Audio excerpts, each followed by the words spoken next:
Let's talk about MAGA and the top 1%. Everyone wants to make America great again.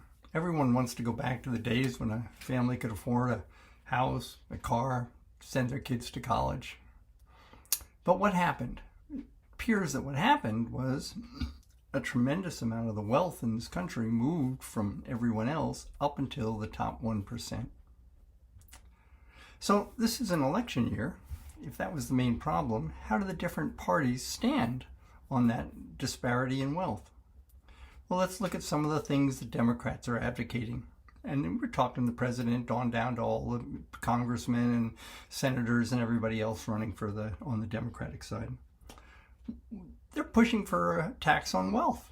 They're pushing for a tax on wealth. They're talking about building affordable houses to help let people start to accumulate wealth of their own. They're talking about raising the minimum wage so that the people working get more. They're supporting the unions so that union workers get more.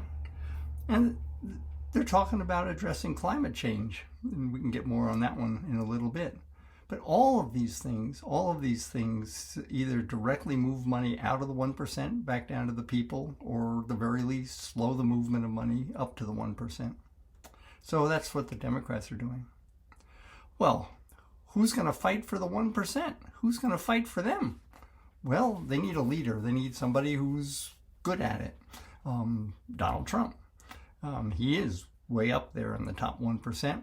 And he's very good at what he did, which was to move money from the people up to himself, up to the 1%. He did it through real estate, one of the best ways, known to move money from consumers and people and renters up into the top tiers. So yes, he was very good at moving money up there. He's a good leader. But that's him personally. What about some of his policies and what he's proposing?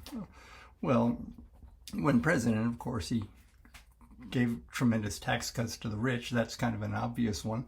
But let's look at some other things like the tariffs. I mean, the tariffs are really interesting. He says he's going to put in, maybe 20% tariffs or something, but he's going to do that, and the Chinese are going to pay for it. Well, everybody knows that's a lie, and they say the consumers will pay, but who benefits? That's the question. Who wins if the tariffs are? Well, the tariffs mean that American companies face less competition, less price competition, which means they can charge higher prices, which means the consumers pay more money, which goes straight up to the owners and managers of those companies, i.e. the top 1%. So the tariffs moves the money up there directly. And another thing that's more fascinating is these conspiracy theories. I mean, who benefits from the theories that the government is seeding the clouds and moving causing the hurricanes? Well, people believe that. It's a huge win, especially for the oil and gas top 1%.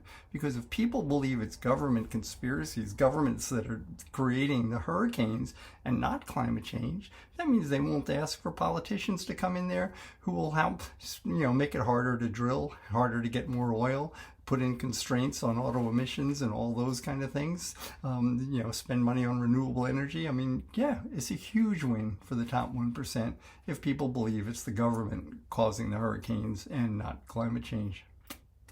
Well, Donald Trump's run into some problems in this whole campaign. I mean, everybody knows he's struggling. It's a close election. He needs help. So he's going to bring in somebody to help him.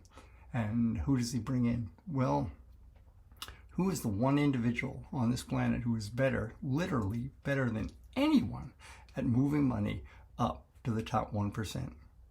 Elon Musk. He's brilliant. Trump's money is chump change compared to Elon Musk's. And so now the two of them are side by side working to help defend the 1%.